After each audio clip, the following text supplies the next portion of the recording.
Bush and congratulated him on becoming the 43rd President of the United States. This just in, you were looking at obviously a very disturbing live shot there. That is the World Trade Center, and we have unconfirmed reports this morning that a plane has crashed into one of the towers at the World Trade Center. Our fellow citizens, our way of life, our very freedom came under attack in a series of deliberate and deadly terrorist acts. December the 13th, at around 8:30 p.m. Baghdad time, United States military forces captured Saddam Hussein alive. I'm very sad, devastated.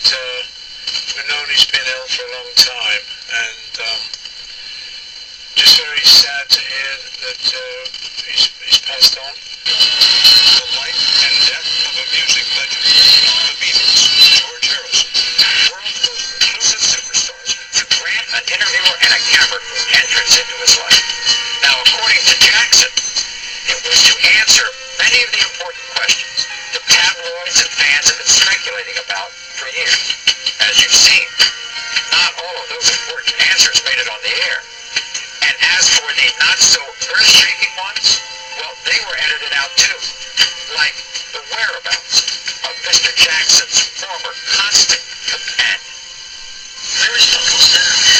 Secretary Rumsfeld and Deputy Secretary Wolfowitz. I went downstairs just to say hello to some of the people on the Joint Staff who used to work for me, and one of the generals called me and he said, "Sir, you gotta come in. You gotta come in and talk to me a second." I said, "Well, you're too busy." He said, "No. He says, we've made the decision. We're going to war with Iraq." Well, you were listening too. And for that, I am eternally grateful.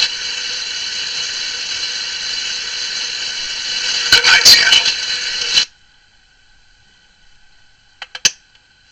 In one day, seen it all before, and I know the sign. Join millions of viewers as they say goodbye to a TV treasure. Maybe it's time we ride. You're gonna wanna help me.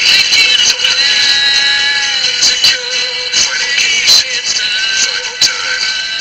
The long series finale. Earlier today, I spoke to President Bush and I offered him and Laura our congratulations on their victory. We had a good conversation. We talked about the danger of division in our country and the desperate need for unity, for finding the common ground. News today for Red Sox Nation. The party started last night in homes and bars around New England. Now this was seen in Providence as Jonathan Papelbon got the final out. Fans cheered and hoisted brooms in the air as the Red Sox completed its second World Series sweep in 4 years. Trina's ground zero is currently too close for comment. Taxes up here, and I say thanks to all of them for joining with us in this effort, because a family goes through it, not just the candidate.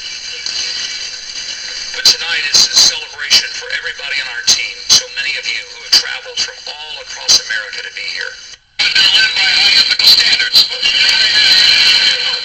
told us that they fix Social Security. Washington told us that they get us better health care and better education.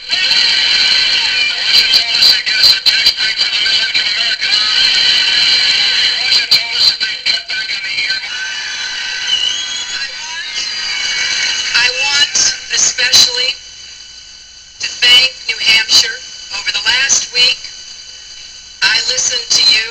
Claim with confidence, humility, and a great sense of responsibility that I will be the Republican nominee.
how he or she intends to bring